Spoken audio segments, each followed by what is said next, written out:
नमस्कार दोस्तों, मैं सत्य मिश्रा आप सभी का टेक थ्री लर्नर्स के यूट्यूब चैनल पे स्वागत करता हूं।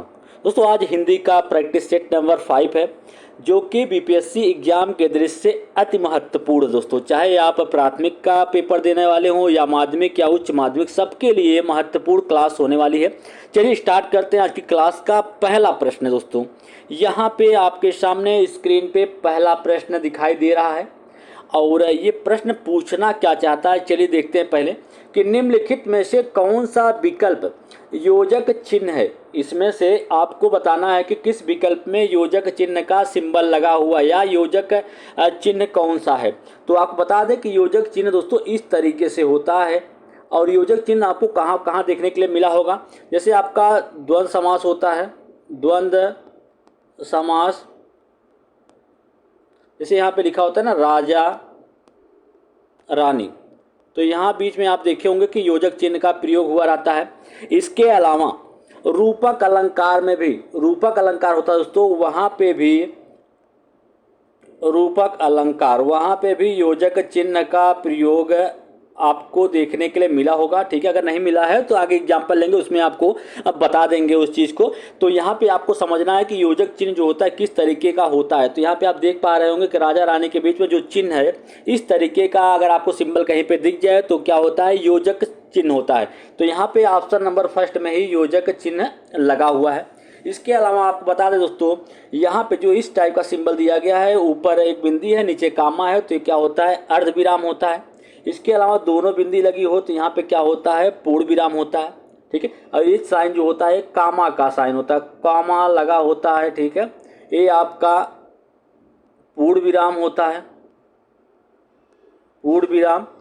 और यहाँ पे जो लगा हुआ है क्या है, अर्ध विराम का साइन है। तो इस प्रश्न का राइट जवाब क्या होगा, ऑप्शन नंबर फर्स्ट इसका राइट जवाब हो जाएगा। चलिए अगले प्रश्न पे चलते हैं। प्रश्न संख्या 2 है दोस्तों, और अच्छा प्रश्न है। प्रश्न संख्या 2 है कि निम्नलिखित में से कौन सा शब्द पुल्लिंग है। इसमें से आपको बताना है कि कौन सा शब्द पुल्लिंग है।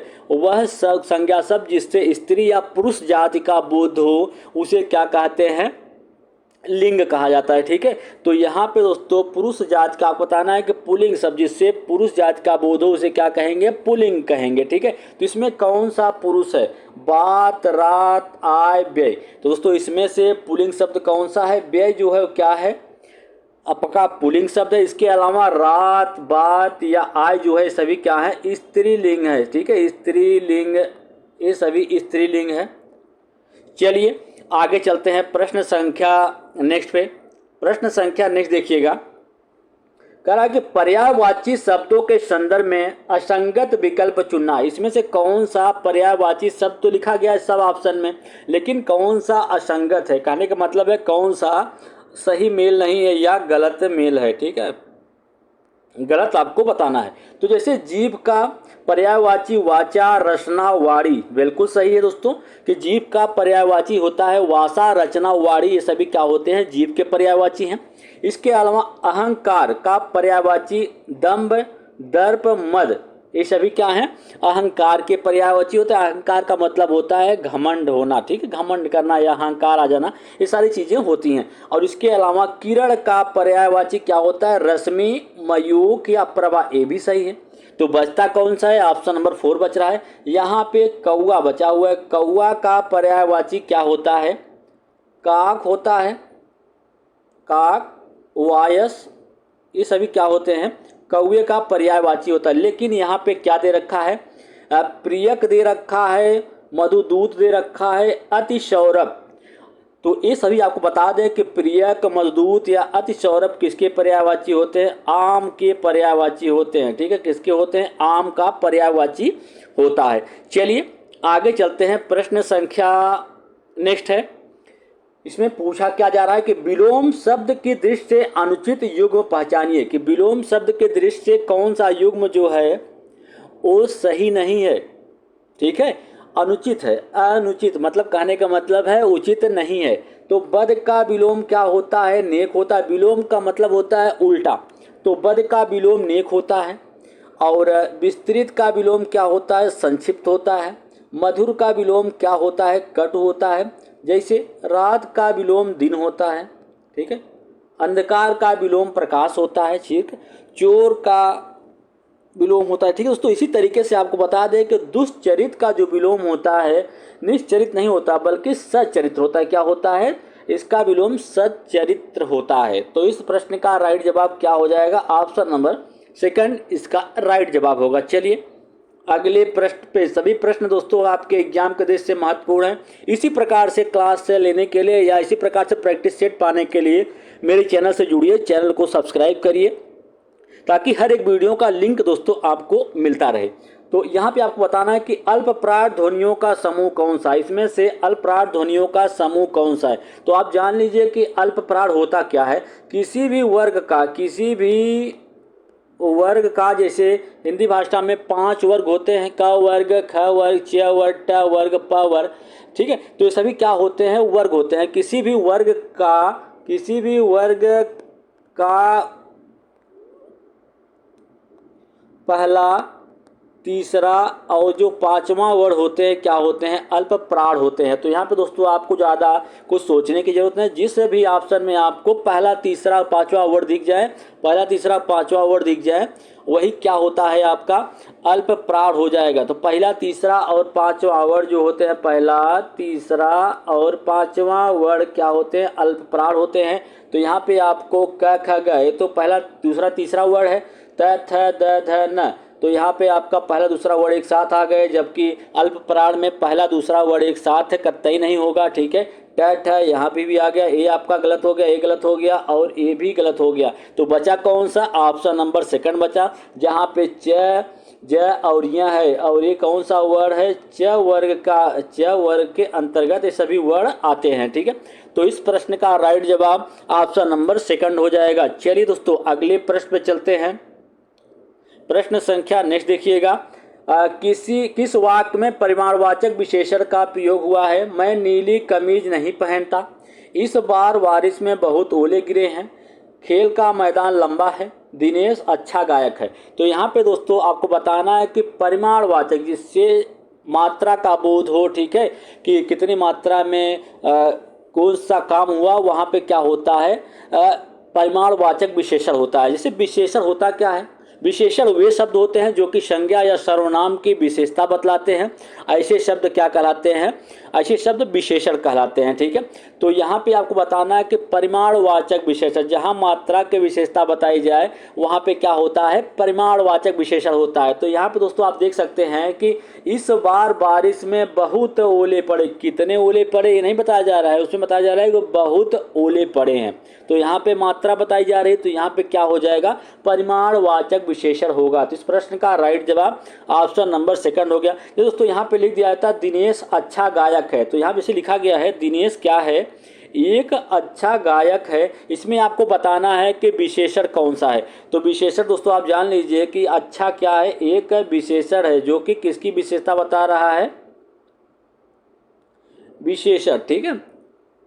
दिनेश कैसा गायक है? अच्छा गायक है, ठीक है, अच्छा गायक है। तो चलिए अगले प्रश्न पे चलते हैं। प्रश्न संख्या नेक्स्ट है दोस्तों। इसमें क्या पूछ रहा है कि नाव जल में तैरती है, कौन सा कारक है? कारक दोस्तों आप सभी को पता है कि कारकों की संख्या 8 होती है। संस्कृत में कारक 6 होते हैं। कर्ता, कर्म, करण, संप्रदान, अपादान, संबोधन, अधिकरण, ये सभी क्या होते हैं? कारक होते हैं। और इसमें आपको बताना है कि नाव जल में है, में, जहाँ पे दोस्तों जिस भी वाक्य में आपको में या पर दिख जाए और उसमें कारक की बात पूछी जाए तो वहाँ पे क्या होता है? अधिकरण कारक होता है। तो इस प्रश्न का राइट जवाब ऑप्शन नंबर 4 इसका राइट जवाब होगा, ठीक है। चलिए आगे चलते हैं। प्रश्न संख्या नेक्स्ट है। यहाँ पूछा जा रहा है प्रश्न में कि किस विकल्प के सभी शब्द विदेशज हैं? विदेशज हैं। कैसे शब्द विदेशज? वे शब्द जो कई देश की भाषाओं से मिलके बने होते हैं वो क्या कहलाते हैं? विदेशज शब्द कहलाते हैं। तो इसमें आपको बताना है कि किसमें सभी शब्द क्या हैं? अब विदेशज शब्द हैं। तो जैसे यहाँ पे ऑप्शन नंबर फर्स्ट लिख दिया गया, लाजवाब, मशीन, पवन, कारीगर, अतिशयोक्ति, कहानी, मुमकिन, अमूमन या पक्षवार, किस्सा, स्कूल, हमला। दोस्तों बिल्कुल सही सा प्रश्न का राइट जवाब क्या होगा, ऑप्शन नंबर फर्स्ट होगा, जिसमें किस्सा, स्कूल, हमला तभी क्या है, विदेशज शब्द हैं। और देशज शब्द क्या होते हैं, वे ऐसे शब्द जो सामान्य बोलचाल की भाषा में यूज होते हैं या प्रयोग होते हैं, वो देशज शब्द कहलाते हैं। जैसे कहीं पे लिखा होता लोटा, पगड़ी, धड़ाम, ये सभी क्या होते हैं दोस्तों, ये सभी आपके देशज शब्द होते हैं। देशज शब्द होते हैं, देशज शब्द ये सभी होते हैं। चलिए आगे चलते हैं, प्रश्न संख्या नेक्स्ट देखिएगा। प्रश्न नेक्स्ट है, कह रहा है कि प्रेम पूर्वक शब्द किस क्रिया विशेषण से संबंधित है। प्रेम पूर्वक, इसमें दोस्तों क्या है कि प्रेम पूर्वक क्रिया विशेषण, जिसमें क्रिया की विशेषता बतलाई जाए वो क्या होता है, क्रिया विशेषण होता है। तो यहाँ पे कौन सा होता है, प्रेम पूर्वक। ठीक है, तो यहाँ पे दोस्तों क्या हो जाएगा, यौगिक क्रिया विशेषण होगा। क्या होगा, इसमें यौगिक क्रिया विशेषण होगा। चलिए दोस्तों अगले प्रश्न पे, प्रश्न संख्या नेक्स्ट है, पूछा जा रहा है इस प्रश्न में कि इनमें से लड़ाई में प्रयुक्त प्रत्यय ऐसे शब्दांश होते हैं जो कि किसी वाक्य या शब्द के अंत में जुड़ के उसका अर्थ परिवर्तित कर दें, वो क्या कहलाते हैं, प्रत्यय कहलाते हैं। दोस्तों प्रत्यय शब्द के अंत में लगते हैं। तो लड़ाई जो यहाँ पे शब्द लिखा गया, इसमें किस प्रत्यय का प्रयोग हुआ है, तो आपको बता दें दोस्तों, इसमें आई प्रत्यय का उपयोग हुआ है। ठीक है, क्या यूज हुआ है, आई प्रत्यय लगा हुआ है। इस प्रश्न का राइट जवाब ऑप्शन नंबर 4 इसका राइट आंसर होगा। चलिए अगले प्रश्न पे, सभी प्रश्न आपकी परीक्षा के दृष्टि से महत्वपूर्ण होने वाले दोस्तों, कि निम्नलिखित में से सही युग्म का चयन करना है। रस भरा, रस से भरा, पतित पावन, पतियों में पावन, पतितों का पावन या पतितों को पावन करने वाला। ठीक है, पतित मतलब दुष्टों को पवित्र करने वाला। तो यहाँ पे दोस्तों पतितों में पावन नहीं होगा, बल्कि पतितों को या दुष्टों को पावन करने वाला होगा। तो यही युग्म जो है आपका गलत यही मिल गया। आगे ही पढ़ लेते हैं कि रसोई घर, रसोई का घर। दोस्तों धनहीन, धन में हीन। तो यहाँ पे आपका सही युग्म का आपका चयन करना है, जो आपका ऑप्शन नंबर फर्स्ट है कि रस से भरा। तो यही आपका राइट जवाब होगा। इस प्रश्न का राइट जवाब क्या होगा, ऑप्शन नंबर फर्स्ट होगा। रस भरा मतलब होता है रस से भरा, और रसोई घर होता है रसोई के लिए घर, रसोई के लिए घर। दोस्तों यहाँ पे आपका ये भी गलत हो जाएगा और ये भी गलत है। यहाँ पे क्या होगा, रसोई घर मतलब रसोई के लिए घर। यहाँ पे अगर पूछ लेता है कि रसोई घर में कौन सा समास है, तो दोस्तों आप बता सकते हैं यहाँ पे तत्पुरुष समास है। क्या है, तत्पुरुष समास का यूज हुआ है। और धन में धनहीन मतलब धन से हीन, यहाँ पे भी क्या यूज हुआ है, तत्पुरुष समास ही लगा हुआ है। तो इस तरीके से दोस्तों इस प्रश्न का राइट जवाब क्या है कि निम्नलिखित में से सही युग्म क्या है, ऑप्शन नंबर फर्स्ट है। चलिए अगले प्रश्न पे, प्रश्न संख्या नेक्स्ट है कि निम्नलिखित में से किस वर्ग के या किस वर्ण के उच्चारण में जीवा दांतों का स्पर्श करती है। मतलब कहने का मतलब है किस वर्ण के उच्चारण में जो जीवा होती है वो दांतों को स्पर्श करती है। ठीक है, तो यहाँ पे दोस्तों प, जैसे प वर्ण का उच्चारण करते हैं तो किससे स्पष्ट होता है, ओष्ठ से। जीवा जो होती है ओष्ठ से स्पष्ट होती है। ठीक है, तो यहाँ दोनों ओष्ठ जो होते हैं वो आपस में मिलते हैं। जैसे प फ ब भ म, आप खुद उच्चारण करेंगे तो जान जाएंगे कि प किसके अंतर्गत आएगा। तो च वर्ण होता है इचु ऐसा नाम तालु। दोस्तों च वर्ण जो होता है वो किसके अंतर्गत आता है, तालु के अंतर्गत होता है।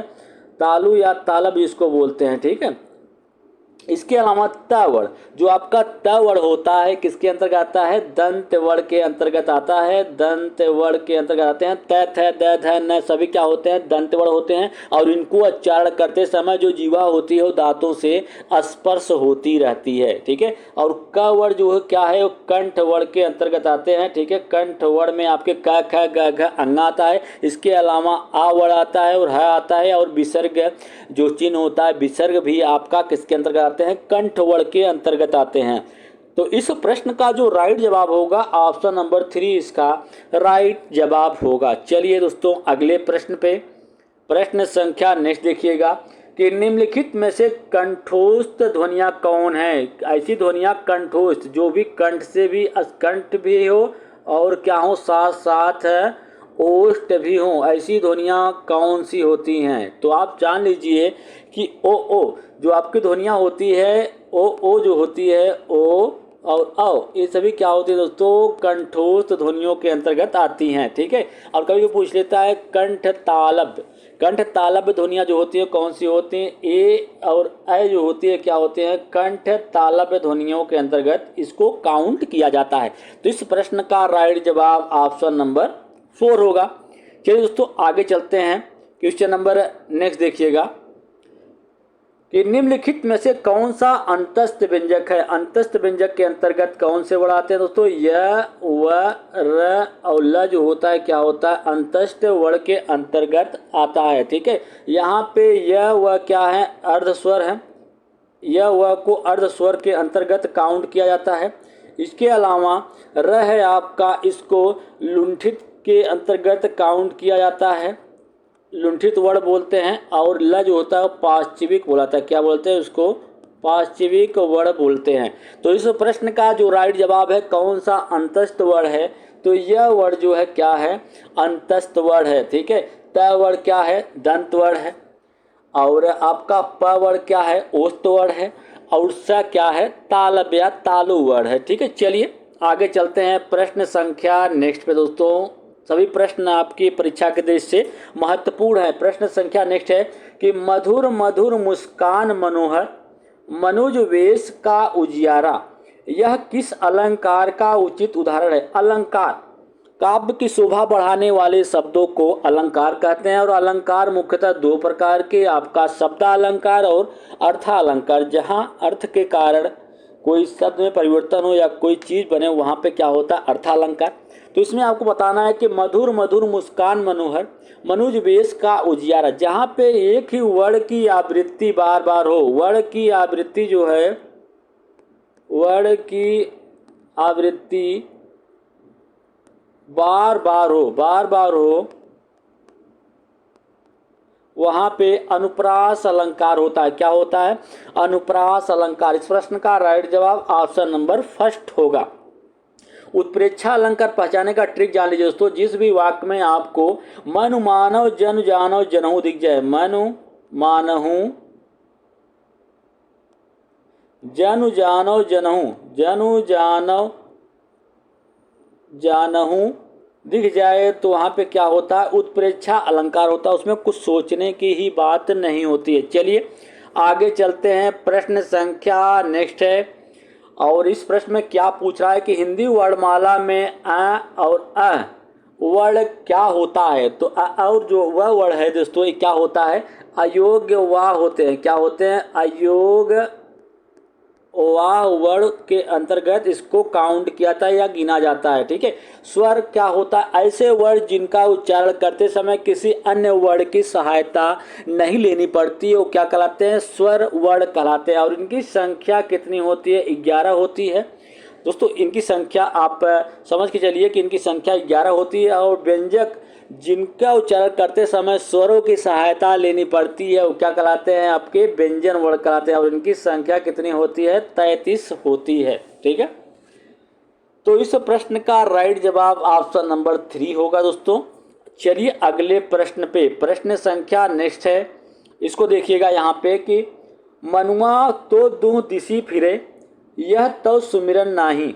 मनुआ जो है दो दिशा फिरे यह तो सुमिरन नहीं। उक्त काव्यांश किस कवि के द्वारा, ये जो काव्यांश यहाँ पे दे रखा है ये किस कवि के द्वारा है, सूरदास, रहीम, रसखान या कबीरदास। तो किसके द्वारा है, कबीरदास जी के द्वारा रचित है। चलिए आगे चलते हैं। क्वेश्चन नंबर नेक्स्ट पे कह रहा है कि हम स्वयं बंधे थे और स्वयं हम अपने बंधन तोड़ चले। हम स्वयं बंधे थे और स्वयं अपने बंधन को तोड़ चले। प्रस्तुत पंक्ति के रचयिता कौन है, मैथिली शरण गुप्त हैं, भगवती व चरण वर्मा है, सत्यनारायण कविरत्न है या राम नरेश त्रिपाठी हैं। तो इसका जो यहाँ पे पंक्ति दी गई है इसके रचयिता कौन है, भगवती चरण वर्मा है।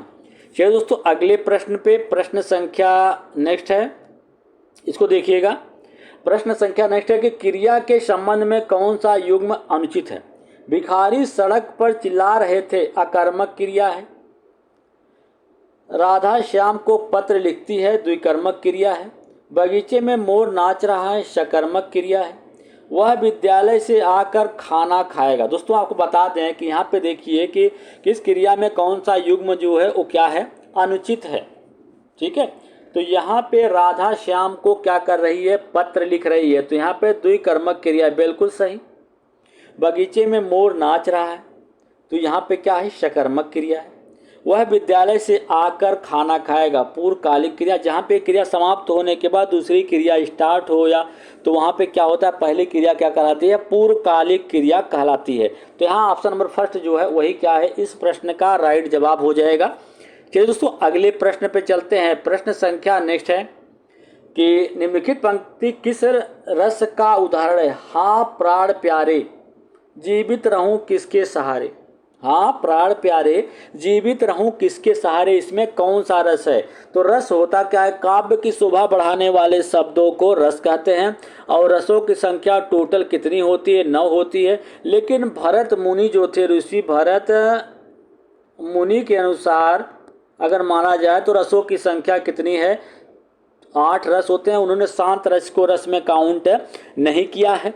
तो हाँ प्राण प्यारे, जीवित रहूं किसके सहारे, इसमें क्या है, करुण रस का यूज हुआ है। और करुण रस का अस्थायी भाव क्या होता है दोस्तों, शोक होता है। करुण रस का अस्थायी भाव क्या होता है, शोक होता है। चलिए अगले प्रश्न पे। दोस्तों आज के लिए इतना ही। अगर आपको मेरा वीडियो अच्छा लगे तो लाइक शेयर और सब्सक्राइब दोस्तों जरूर करिएगा। इसी तरीके से अन्य वीडियो के साथ मैं फिर मिलूंगा।